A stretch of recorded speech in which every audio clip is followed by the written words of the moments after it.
Welcome back. My name is Markus Wesaw, and I will be your facilitator for this presentation entitled, What is OSHA? An Introduction to Health and Safety.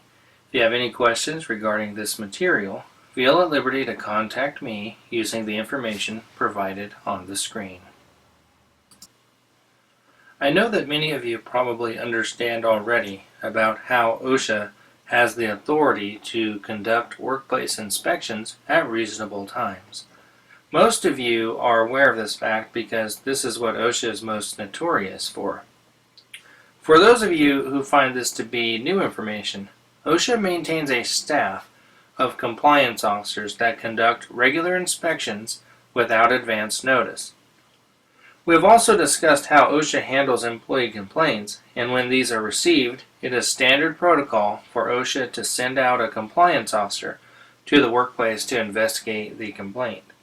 Most OSHA inspections will be random, and employers are not informed of an impending inspection. Any individual who informs an employer that an OSHA inspection is going to take place in advance can receive fines and be subject to a jail term. There's a great deal of information that we can discuss on OSHA inspections, so if you have a particular question, feel free to contact me for an answer. For now, we will move on from this topic with the understanding that every employer is subject to OSHA inspections by a compliance officer. OSHA has a hierarchy, or what the agency refers to as their inspection priority. The goal for this particular topic is simply to present the inspection priority to you for your own information and understanding. The inspection priority is as follows. The first priority of OSHA is imminent danger, where there is a reasonable certainty that an immediate danger exists to employee health or safety.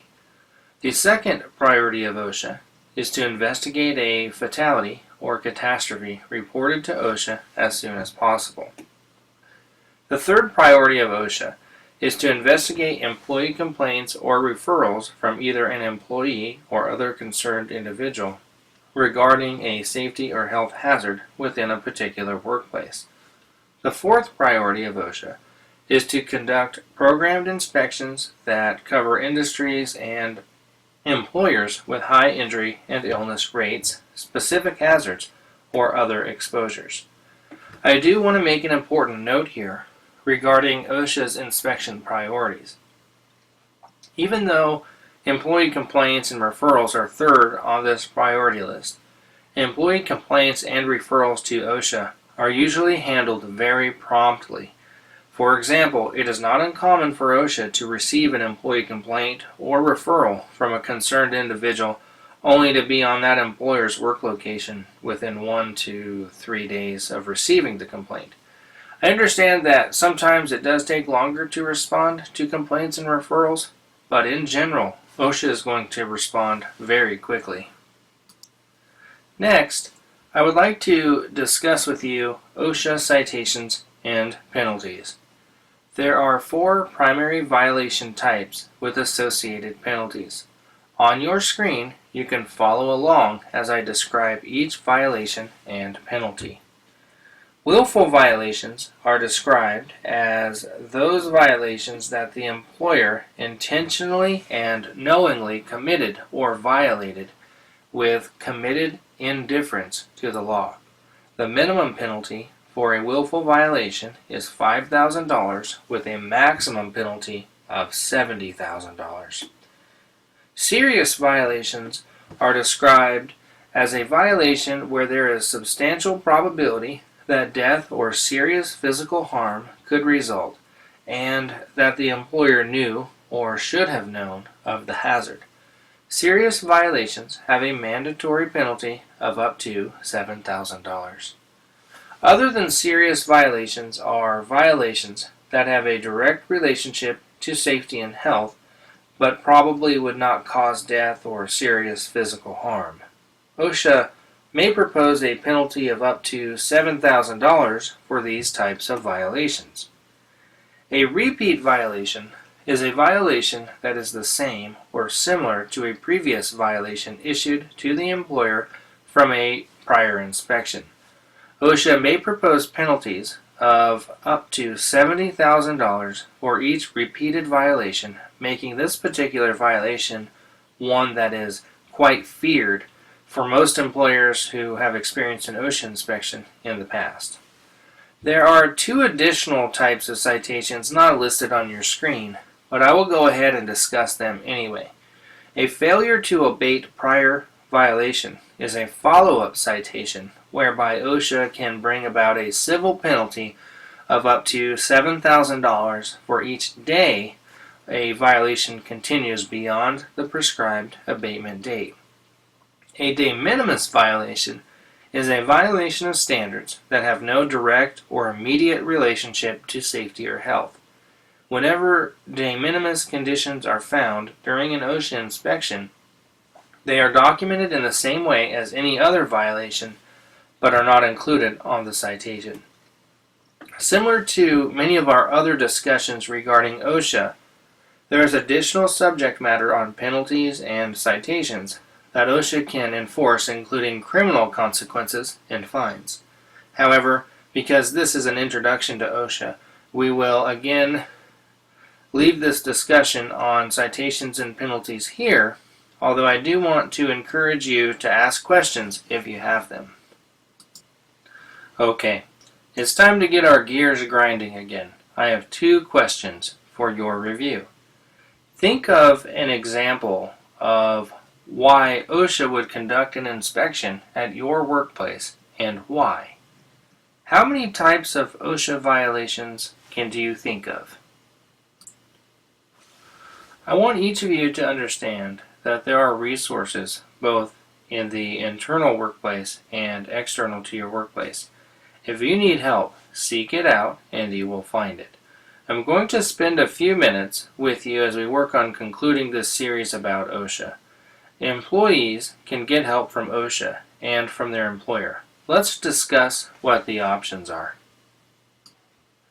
Employees can get help from sources within the workplace by asking for assistance or getting questions answered from a supervisor, colleague, or a labor union representative if the organization is unionized.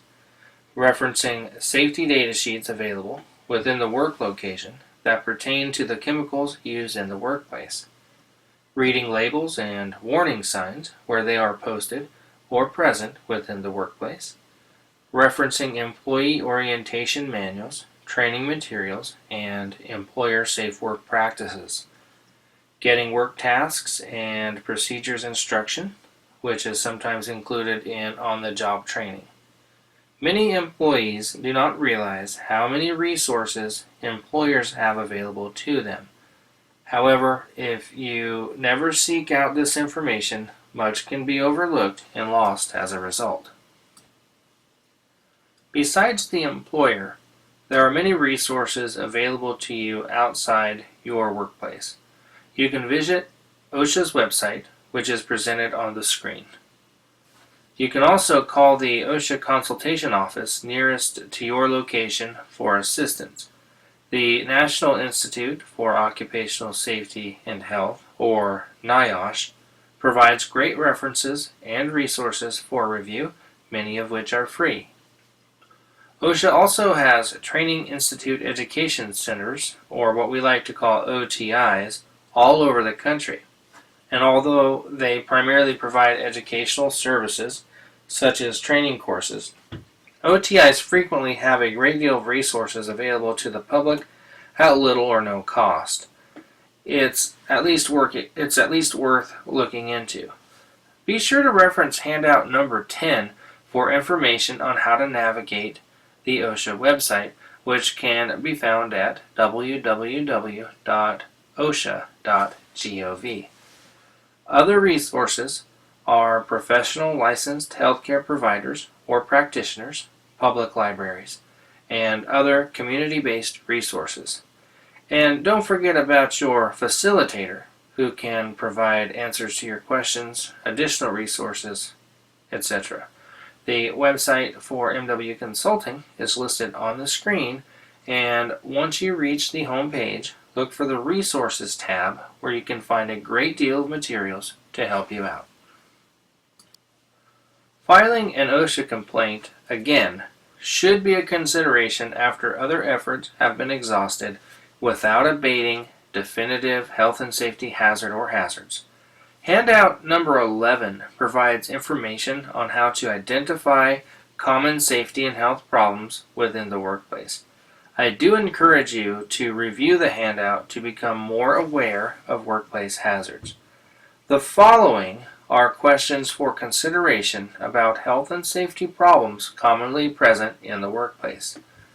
Do you or your coworkers have injuries or health complaints? If so, what types? Who has been hurt or is having symptoms? When do you or your coworkers feel the symptoms? Where in the workplace are safety and health problems occurring? What are the conditions that are causing problems? Use these questions as guidelines in combination with the information provided in handout number 11. Report these health and safety hazards to management for correction first. It is always best to solve problems at the lowest possible level. Utilize your best judgment and make a determination on whether or not to file a formal OSHA complaint for unsafe working conditions.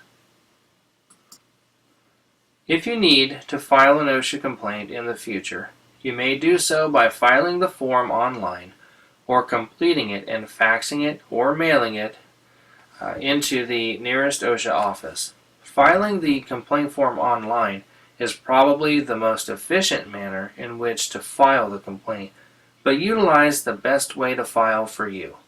If you need help, call the nearest OSHA office and assistance will be provided to you. OSHA will generally conduct an inspection after an employee complaint is filed, but may elect to not do so in some scenarios. Again, should you feel the need to remain confidential when filing an OSHA complaint, be sure to mark the appropriate box on the complaint form to ensure complete privacy. Also, be sure to complete the form being as specific as possible by including details, locations, and answering all the questions on the form to the best of your knowledge. Handout 12A is an actual OSHA complaint form that you can look at, print, and file. Use it as a reference form so that you can become more familiar with the document. I encourage employees to take a couple of minutes to fill out the document for practice. This way, you understand how much time it takes to complete.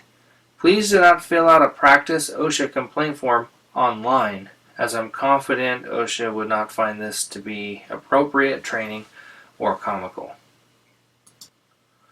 For this simple review session, I want you to consider two questions. What are some resources inside your workplace that will help you find information on safety and health issues? What are some resources outside the workplace that will help you find information on safety and health issues? Remember, knowledge is power and enlightenment. The more information you can collect, the more likely you are to prevent unnecessary employee injuries and illnesses, in addition to creating a work location where hazards are promptly reported to management for correction. References and resources allow you to gain a deeper understanding of the hazards and risks you face as an employee in the workplace. Let's do a quick review of the entire series on What is OSHA? An Introduction to Health and Safety. We have covered in this series the history of safety and health and how OSHA became an agency. The mission, creation, and importance of OSHA was presented in the best possible historically accurate light. Every person should also understand that filing an OSHA complaint is a definitive employee right under the law, but also should be something used as a last resort when safety and health hazards are not corrected internally by management within the employer's organization. We also did a thorough review and survey of worker rights and employer responsibilities under the current OSHA guidelines. OSHA inspections and the types of OSHA violations issued were presented as well for each participant's consideration. Lastly, we discovered where an employee can find valuable safety and health resources and references to promote awareness of health and safety within the workplace. This video presentation series has been produced by MW Consulting, LLC. Feel at liberty to contact us directly. Thank you.